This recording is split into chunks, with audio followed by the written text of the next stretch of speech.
भाई कोई नई अपडेट को नहीं आई है। बीच में आए थे दो चार बोले हम बात करना चाहूँ थी, बात भी करी, फिर उन पर भी कोई समस्या का हल कौन लिख गया। आपने 9 लोगों को मुआवजा दे दिया है। एक व्यक्ति जो आपके हलके का है उसके हकों के लिए जो लोग मांग कर रहे हैं वो भी आपके हलके से आए हैं। भाई कृष्ण शहीद हुआ है जो किसान आंदोलन में, इसको न्याय दिलाने और मुआवजा दिलाने के लिए सभी संगठनों से अपील है ज़्यादा से ज़्यादा संख्या में यहाँ पहुँचे। कृष्ण कुमार को भाई को हमें जब तक इसकी मांगे पूरी नहीं होंगी जब तक धरना यहीं जारी रहेगा।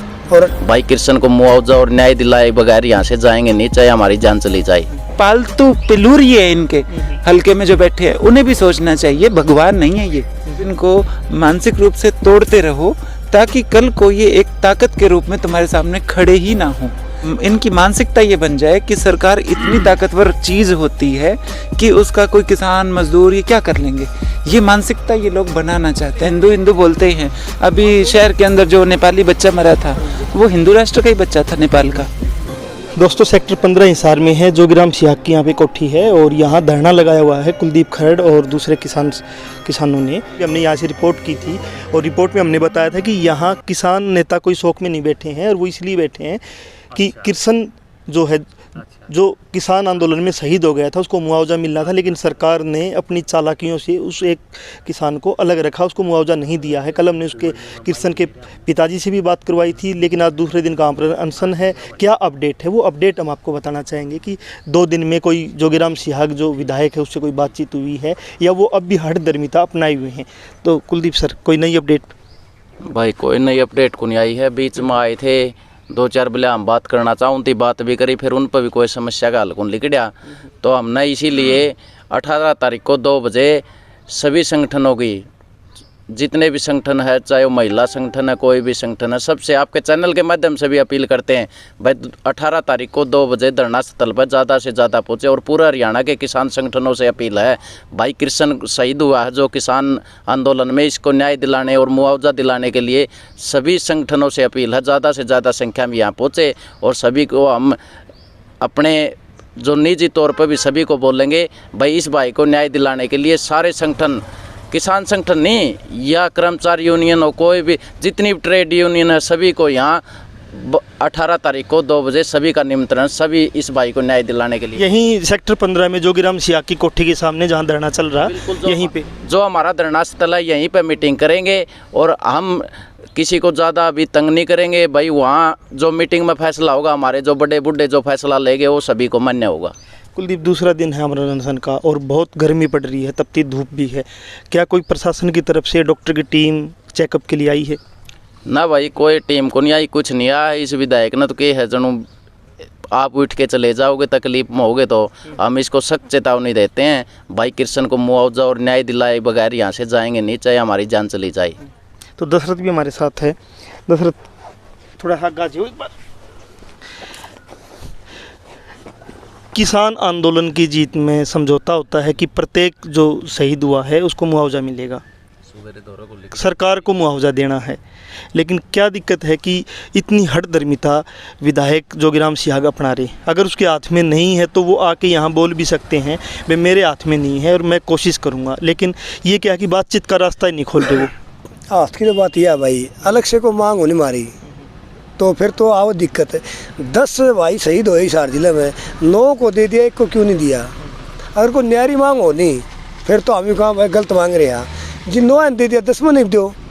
एक ये प्रजापति है या तो इसलिए वह बढ़ाने के चक्कर में देखो आप आपके ले गए और ये छोड़ दिया गरीब, और इसके लिए कोई लड़ नहीं रहा, ये सीधा सीधा है ना। बस है जाति पाति खिलाना चाहते हैं। लेकिन भाई इस कृष्ण कुमार को भाई को हमें जब तक इसकी मांगे पूरी नहीं होंगी जब तक धरना यहीं जारी रहेगा। और 18 तारीख को आपको भाई कुलदीप ने बता दिया, बहुत बड़ा आंदोलन करेंगे इसके बारे में भी। तो अन्नू सूरा भी हमारे साथ है। अन्नू, सवाल मेरा वही है कि जब कोई भी उम्मीदवार है वोट मांगने जाता है और वो वोट मांगने जाता तो गांव में भी हम देखते हैं या शहर में भी वो कहते हैं कि उस टाइम तो ना कुछ भी करवा लो, अगर बच्चे के लेटरिन के हाथ धुआने तो वो भी धो देते हैं उम्मीदवार। लेकिन बनने के बाद ये क्या है कि उसी के हल्के के लोग आके बैठे हैं और उससे बात करना चाहते हैं और वो सीधे मुँह बात नहीं कर रहा। अगर बातचीत से समाधान निकलता है, अगर वो बातचीत आके बैठ के बातचीत करें और अपने हल्के के लोगों को बताएं कि मेरी ये मजबूरियां हैं या ये समस्या है या मैं ये लड़ाई लड़ूंगा, कोई समस्या नहीं, तो ये किसान भी न बैठें और शायद आंदोलन भी न करना पड़े और वोट भी बने रहे। लेकिन ये क्या एक अहंकार होता है क्या सत्ता की कुर्सी मिलने के बाद? मैं ये जानना चाहता हूँ। अहंकार तो है ही है। देखो पिछले जो 3-4-5 साल से जो जिस तरह की राजनीति चल रही है, ये एक तरीके से ना किसान वर्ड को इतना डिफेम किया गया है, जैसे मतलब जब आप एक चीज़ को ना बार बार इग्नोर करते हो। पिछले आपने किसान आंदोलन में देखा कि ये तो किसान नहीं है, किसान नहीं है, मतलब किसान को आप मानसिक रूप से इतना तोड़ दो। देखो इसमें कोई दो राय नहीं है कि मौसम भी इतना गर्मी का है, किसान 49 डिग्री तापमान था कल का दिल्ली का, और यहाँ का भी 48.5 के आसपास। किसान ने पिछले 1.5-2 साल से इतना लंबा आंदोलन किया है, वो वैसे भी आर्थिक रूप से टूटा है। और ये भी पता है कि किसान कभी आर्थिक रूप से बहुत सक्षम वर्ग तो कभी रहा भी नहीं। तो भाई ये भारी संख्या में मतलब कितनी बार इकट्ठे होंगे, और मतलब इनको इतना डीमोरलाइज कर दो, मतलब इनको मानसिक रूप से तोड़ते रहो ताकि कल को ये एक ताकत के रूप में तुम्हारे सामने खड़े ही ना हो। ये इनकी मानसिकता ये बन जाए कि सरकार इतनी ताकतवर चीज़ होती है कि उसका कोई किसान मजदूर ये क्या कर लेंगे। ये मानसिकता ये लोग बनाना चाहते हैं। मतलब सीधी सीधी ये एक रणनीति है सरकार की। हाँ बिल्कुल रणनीति है। वरना आप ये देखिए कि जब आपने 9 लोगों को मुआवजा दे दिया है, एक व्यक्ति जो आपके हल्के का है उसके हकों के लिए जो लोग मांग कर रहे हैं वो भी आपके हल्के से आए हैं, और इन लोगों ने आपको वोट दिया था। आपके अंदर इतना एरोगेंस, नेता हो आप, मतलब क्या होता है नेता का शायद भूल ही गए हैं कि 48 डिग्री सेल्सियस के टेम्परेचर पे ये लोग बैठे हैं, और इन्होंने पेड़ के नीचे अपना एक बैठने की जगह ढूंढी। एक आज दिन की आपको बात बताती हूँ, सिर्फ एक कपड़ा लगा रहे थे कि सूरज नीचा होएगा तो टेढ़ी धूप आएगी। इसमें तो कुछ इन्होंने कोई सरिये भी नहीं गाड़े, कोई वो पाइप तो गाड़ी नहीं, सिर्फ पेड़ पे कपड़ा टांगा है। इस चीज़ के लिए डीएसपी ऐसे इन लोगों पे गुर्राते हुए आया जैसे ये कोई मतलब बहुत बड़ा अपराध कर दिया हो, जैसे यहाँ कोई कब्जा ले रहे हो। हाँ, जबकि जोगीराम सियाक का तो अभी ओपन कब्जा था कि वहाँ 2.5-3 करोड़ की जमीन दान दे दी उसको, वापस कब्जा। मतलब ये एक डीएसपी वहाँ नहीं गुर्राएगा, वहाँ नहीं गुर्राएगा क्योंकि वो सत्ता में जो विधायक है वो कब्जा कर रहा जमीन पे। मतलब आप धूप में बैठे एक व्यक्ति को छतरी नहीं ओढ़ने दोगे, ये आपकी सत्ता का अहंकार है। तो ये जनता को भी सोचना चाहिए, और जो पालतू पिलूरी है इनके हल्के में जो बैठे हैं उन्हें भी सोचना चाहिए। भगवान नहीं है ये, भगवान नहीं है ये। तुम्हें सत्ता की गुलामी करनी है, आपका कोई काम निकल रहा है, कोई मतलब निकल रहा है, निकाल लो अगर तुम्हें सरता नहीं है तो। लेकिन दिमाग तो दिया होगा राम ने, इतना तो सोच लो क्या है ये, क्या है? भगवान है, इंसान ही होगा, तुम ही ने बनाया है। और 5 साल के लिए बना, 5 साल के लिए और बीच में भी जा सकता है, बीच में भी जा सकता है। 5 साल के लिए बनाया है। ऐसे और बतेरे हल्के के अंदर 3 लाख लोग हैं, किसी को ही बना लेना। इसका अहंकार तो तोड़ो, इसका क्या कोई भी हो, और मतलब अगर ये काम कर दे तो चाहे तुम्हें ठीक लगता है तो ना भी तोड़ो। ये अहंकार की बात करें तो खेदड़ के अंदर लोग बैठे हैं, 1500-2000 लोग रोजाना आते हैं। किस लिए? कि गौशाला के लिए, जो ये सरकार गाय का नाम लेके इस सरकार के संगठनों तो कत्ल तक कर दी गाय के नाम पे। लेकिन वहाँ गाय के लिए लोग लड़ रहे हैं कि गाय के लिए ये गौशाला बची रहे, और जो राख का मसला है, और वहाँ नहीं सुन रही है। बीड़ फार्म के अंदर लोग बैठे हैं कि कूड़े का पहाड़ बना दिया गांव के लगते हुए, 4 गांव के लोग बैठे, सरकार नहीं सुन रही है। कुलदीप यहाँ कल से आमरण अनशन पे बैठा है, किस लिए? कि ये किस सरकार ने मुआवजा देना है और लिस्ट में नाम है, ठीक है, नहीं सुन रही। तो ये अहंकार जो है ये कैसे टूटेगा अहंकार, ये भी जानना है एक बार। अहंकार तो देखो वही बात, जनता जब संगठित हो गई तभी टूटेगा। और एक जो मेरी समझ कहती है कि जब इनका विरोध होता है ना, विरोध ही इनका सबसे बड़ा प्रचार है। मैं हमेशा ये बात कहती हूँ, ये लोग चाहते हैं कि हमारा विरोध हो। मोदी के अंदर विरोध के अलावा क्या है, किया क्या है? इसीलिए वो एक ग्रुप उनके साथ लग जाता है ना कि दूसरा ग्रुप उनका विरोध कर रहा है। ये सरकार बीजेपी जिंदा ही विरोध के कारण है। तभी अभी किसानों ने भी, या जो भी मतलब अपने हक मांगते हैं, उन्होंने भी अपनी रणनीति चेंज करी है कि हम बिल्कुल भी एग्रेसिव नहीं होंगे, हम शांतिपूर्ण अपना प्रदर्शन करेंगे। जैसे अभी भाई आमरण अनशन पे बैठा है, तो हमें कोई बैरिकेड नहीं तोड़ने, क्योंकि हम समझ गए ये क्या चाहते हैं। तो श्रीलंका के अंदर जो सरकार आई थी और उनकी उस टाइम जीडीपी भी अच्छी थी, और वो सरकार आई थी कि एक नस्ल है, धर्म का मुद्दा है, इन मुद्दों पे जैसे भारत में बीजेपी सरकार करती रही है, और आज हालत वहाँ ऐसे बन गए हैं कि जिस जनता के पक्ष में वो बात कर रही थी, धर्म की जो अफीम चटा रही थी जिस बहुमत जनता को, आज वही बहुमत जनता उनके कपड़े फाड़ रही है, उनके मकान जला रही। क्या भारत के अंदर भी जो ये हिंदू धर्म के हिंदू बहुमत में यहाँ पे उनको धर्म की अफीम चटा रहे, रोजगार नहीं दे रहे हैं, शिक्षा नहीं दे रहे हैं, स्वास्थ्य नहीं दे रहे हैं, रोटी कपड़ा मकान नहीं दे रहे, क्या भविष्य में यहाँ भी तो वो उबाल नहीं आ जाएगा श्रीलंका वाला? डेफिनेटली वो आएगा, आखिरकार वो उबाल तो आएगा। अब जैसे हिंदू हिंदू बोलते ही हैं, अभी शहर के अंदर जो नेपाली बच्चा मरा था वो हिंदू राष्ट्र का ही बच्चा था, नेपाल का। उसको इतना कवर अप किया गया मामले को, क्योंकि आपको मतलब सिर्फ वोट से मतलब है, वो भी हिंदू बच्चा था। अभी देखिए ना, हरियाणा का मुख्यमंत्री, दिल्ली में भी मुंडका में आग लगती है, 27 लोग वहाँ मारे गए आग में, हरियाणा का मुख्यमंत्री दुख व्यक्त करता है, दिल्ली का मुख्यमंत्री दुख व्यक्त करता है, 10 लाख रुपए पर व्यक्ति जो मरा है मुआवजा जारी करता है, और प्रधानमंत्री मोदी भी 2 लाख रुपये पर व्यक्ति मुआवजा जारी करता है। लेकिन इन सारी घटना में बच्चे का कोई नाम नहीं है, किसी को मुआवजा देने के दूर। वहाँ दिल्ली की घटना में गिरफ्तार किया जाता है जो बिल्डिंग मालिक है और जो कंपनी का मालिक था। यहाँ सरकार पक्ष में खड़ी है रामचाट भंडार के मालिक के, और कोर्ट का भी एक जो ड्रामा हुआ है वो भी जनता के सामने है। बहुत सीधी सी बात है कि ये कहने की बात है कि मतलब जैसे बोलते हैं हिंदू के नाम पे राजनीति करते हैं। हिंदू तो ये कृष्ण भी है ना, जो किसान आंदोलन में शहीद हुआ है और उसको मुआवजा नहीं दे रही सरकार। हम तो लोकसभा चुनाव में हिंदू होते हैं, उसके बाद फिर हम कुछ और हो जाते हैं। पर मैं ये कहूँगी, हिंदू मरे चाहे मुसलमान, हत्या तई काम, इनकी ये बात है। वरना तो हिंदू तो ये हिंदू राष्ट्र, नेपाल हिंदू राष्ट्र है, उसका ही बच्चा था ये। लेकिन वोट बैंक की राजनीति, शहर के अंदर बोलें कैसे, वोट भी तो लेने हैं ना, आप सच बोल नहीं सकते, ये समस्या है। और ये कहते हैं कि हम गाय हमारी माता, गाय माता है, दूसरी तरफ तुम कहते हो किसान की आय दुगनी करेंगे, एमएसपी तो तुमसे दी नहीं जा रही, तुम तो तूड़ी लूट के खा गए किसान की। अगर तुम्हें इतना ही प्यार था गाय से, आप किसान से तूड़ी जायज़ भाव पे, जो जिस भाव पे उसकी राजस्थान में बिक रही है उस भाव पे लेते।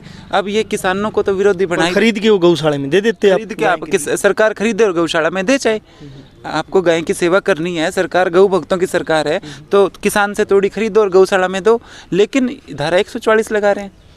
अच्छा, फिर इसमें जनता को भी समझना चाहिए, किसानों पे जब डंडे पड़ते थे तब कहते थे कि ठीक है ये किसान ना मतलब नाजायज मांग रहे, लेकिन अब वो ये कह रहे थे कि व्यापार करने वाले वो ये कह रहे थे कि किसान नहीं है, ये जाट है। हाँ, ठीक है। लेकिन अब हम देखेंगे बीड़ फार्म में जो 4 गांव के लोग बैठे हैं, वो सारी तो गैर जाट जाति से है, या ये तूड़ी का काम करने वाले लोग जितने भी थे ये सारे तो मजदूर है या गैर जाट जाति है। कोई ट्रैक्टर खरीद लिया, तूड़ी का काम अपना करता है, 15-20 दिन के सीजन में 4-5 महीने का वो पैसा निकाल लेता था, कमा लेता था। बिल्कुल, बिल्कुल। अब ये तो है ना कि हरियाणा की सरकार हो चाहे केंद्र की हो, वो न तो धर्म के नाम पे किसी के साथ है, हाँ, फायदा करने के लिए, न जात के नाम पे है, वो सबको ही मार रही, सबको ही मार रही है। अभी क्योंकि मैं फील्ड में काम करती हूँ तो देखती हूँ कि ज़्यादातर ये जो तूड़ी का काम करते थे ये बैकवर्ड कम्युनिटी से, दलित कम्युनिटी से, कुछ जाट भी थे, कुछ बिश्नोई भाई भी थे, उसमें कोई पूंजीपति लोग तो नहीं थे। तो नुकसान तो बहुत भयंकर सबका हुआ है। और दूसरी बात मेरे को ये समझ में नहीं आती, मैं आपके माध्यम से मीडिया को भी संदेश देना चाहूँगी, कभी सोचा है लाला नॉन लाला क्यों नहीं कहा गया? कभी ना मीडिया कहता, ना सरकारें कहती, लेकिन किसान का कहते हैं जरूर। हाँ, कभी आप पूंजीपति नॉन पूंजीपति, लाला जी नॉन लाला जी क्यों नहीं कहते? वहाँ पे सेटिंग नहीं बनती क्या? ये मीडिया को भी सोचना होगा कि सरकार तो ये चाहती है, लेकिन हमें ये हम भी वो शब्दों पे थोड़ा सा गौर करें कि हाँ, हमने वो एक्सेप्ट कर लिए हैं, शब्दों को चलन से हमें बाहर करना ही पड़ेगा। हमने एक्सेप्ट कर लिए हैं, और क्योंकि हमने एक्सेप्ट कर लिए हैं इसलिए ये चल पड़ा है ट्रेंड। तो देखो, मैं तो एक किसानों की, मजदूरों के समर्थक होने के नाते मैं तो ये चाहूँगी कि लाला नॉन लाला टर्म भी यूज़ की जाए, है ना, क्योंकि या फिर यूज ही मत करो, है ना। हाँ, तब एक पर्टिकुलर जो पूंजीपति उनको तकलीफ होगी, तो हम भी नागरिक हैं भाई, तकलीफ हमें भी होती है। तो तभी मैं कहती हूँ कि मतलब ये जो परसेप्शन की राजनीति है, जनता को अपना दिमाग लगाना चाहिए कि ये हो रहा है या किया जा रहा है, किस किस के सहयोग से किया जा रहा है, ये परसेप्शन टूटेगा कैसे। तो ये सोचने की ज़रूरत है और मीडिया इसके अंदर अहम भूमिका निभा सकता है। मैं धन्यवाद करूंगी आपका कि आप आज के दौर में जो अभी हम देखते हैं चैनल तो बहुत आते हैं तो हो हल्ला मचाते हैं, मतलब बेहुदा तरीके से रिपोर्टिंग करते हैं, तो आप जो शांति प्रिय सलीके से जो रिपोर्टिंग करते हो इसके लिए भी आपको साधुवाद दूंगी। धन्यवाद। एक दो चैनल हैं हिसार में। तो संदेश क्या देना चाहोगे दशरथ? एमएलए का जो अहंकार है, ये अहंकार तो 2 साल और रह लेगा, अगर आगे नहीं बना फिर वही जनता में तो रहना है ना। देखो अहंकार की तो ये बात है, सवेरा हमें 7-8 आदमी यहाँ बैठे थे और विधायक चंडीगढ़ जावा है यहाँ खड़ा है, थोड़ा दूर तक कौन था, 10 एटंग था नू को जनसंख्या ज़्यादा इसको गाड़ी गलौज करेगी, शांतिपूर्वक बैठे हैं कल के, लेकिन यहाँ तक नहीं पहुँच सकते। नहीं गाँव में क्या मुँह लेके बढ़ेगी, कम से कम 15 गाँव में आदमी थे उस टाइम, 10-15 आदमी बैठे थे हमसे। नमस्ते भी कौन करी होगी? कम में नहीं, रास्ता ही नहीं कटा, रास्ता ही कट करके। अच्छा रहे कि सरकार नू का धारा 144 लाई तोड़ी की, 7 साल के बाद कैसे लाई?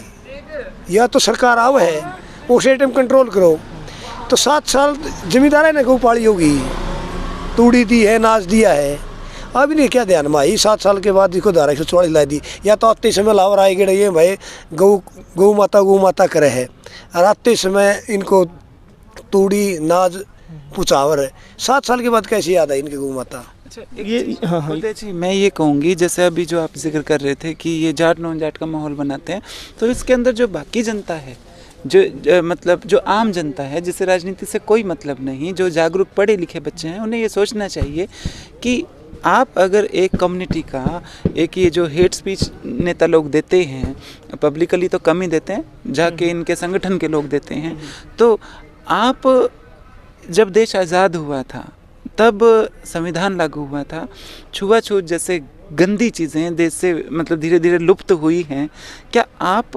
उस राजनीतिक छुआछूत को सपोर्ट करते हो? ये सोचने की बात है। अगर आप वो करते हो तो फिर आप किस हक से अंबेडकर जी की मूर्ति पे फूल चढ़ाते हो, या छोटू राम जी या किसी महापुरुष की मूर्ति पे फूल चढ़ाते हो? आप क्या सपोर्ट कर रहे हो? या सोचने की चीज़ें, लेकिन जनता का मानसिक स्तर ही वो नहीं छोड़ा है कि वो सोच पाए वो। और इसमें सीधा ये भी ना कि मान लो रोजगार खत्म होगा तो रोजगार तो सबका खत्म होगा, चाहे वो किसी भी जाति से हैं, या सरकारी अस्पताल जिस दिन खत्म हो जाएंगे, स्कूल खत्म हो जाएंगे, तो इलाज जो सब वहाँ करवाते सबका खत्म हो जाएगा। वो तो फिर उसके लिए अमीर के लिए तो इलाज शिक्षा बच जाएगी, गरीब के लिए नहीं बचेगी। तो लोगों को तो इकट्ठा तो इस पे होना चाहिए कि गरीब लोग इकट्ठा हो जाएं अपने हकों के लिए, अमीरों के खिलाफ, क्योंकि अमीरों को ज़्यादा वो सरकार देती है। तो इसमें जो कर दिया गया है, मैं देखो, मैं खुल के बात रखने में विश्वास करती हूँ। जो कम्युनिटीज़ कह लीजिए उनको, चाहे क्लास कह लीजिए, जो लोअर मिडिल या मिडिल क्लास है, जो चाहे वो किसान हैं, किसान से फटे हाल में या तकलीफ़ में मैं मज़दूरों को मानती हूँ, वो सच है, ठीक है। किसान थोड़ा सा बेहतर कंडीशन में मज़दूर से है, तो वो ये चाहते हैं कि किसान और मज़दूर के अंदर खाई पैदा रखो, वरना अगर ये मिल जाएंगे तो ये अपने से अपर क्लास से सवाल पूछना शुरू कर देंगे, है ना। जैसे इनको ही लड़ाते रहो आपस में। हाँ, इनको लड़ाते रहो। यूपी के अंदर किसे गुंडा कहा गया? किसे गुंडा कहा गया? वही कम्युनिटी जो खेती में थी, है ना। हरियाणा के अंदर वो कम्युनिटी थोड़ी है, तो वो इनके सपोर्टर हैं, और दूसरी कम्युनिटी जो किसानी कम्युनिटी जो ज़्यादा है वो गुंडे हैं। मतलब जहाँ जिसको गुंडा बनाना सूट करता है कि ये इनको अलग रखो। असली जो गुंडा है, जो देश के संसाधनों को लूट के खा रहा है, उसको गुंडा नहीं बोलेंगे, वो धर्मात्मा है। क्योंकि अगर यहाँ बड़े बड़े पार्कों की ज़मीनों पे कब्जा करके अच्छी चीज़ बन सकती थी, अपने निजी पार्क बना दिए, वो गुंडे नहीं हैं। जो फैक्ट्री में मजदूरों को जला देते हैं वो गुंडे नहीं हैं। गुंडे हैं किसान, और किसान की नज़र में मजदूर, मजदूर की नज़र में किसान। ये बड़ा सूट करता है उनको। तो हमारे साथ अनु, दशरथ और ये सब जुड़े थे, ये किसान आंदोलन में यहाँ बैठे हैं। और किसी भी विधायक को सिर्फ 5 साल के कोई भी विधायक 5 साल के लिए चुना जाता है, और 5 साल के बाद फिर जनता में जाना होता है, और जनता जवाब मांगेगी कि ये जो 49 डिग्री तापमान में आपके घर के आगे बैठे हैं और आप उनको पानी की नहीं पूछते, आप उनसे बात नहीं करते, तो ये जनता सवाल पूछेगी। और सवाल श्रीलंका वाले भी हो सकते हैं, जो श्रीलंका में जनता पूछ सकती है, वो भी तरीका हो सकता है, और दूसरा तरीका भी हो सकता है, ये आपको देखना है। तो जनमंच से आप जुड़े रहिए, आगे भी हम आपको अलग अलग अपडेट देते रहेंगे।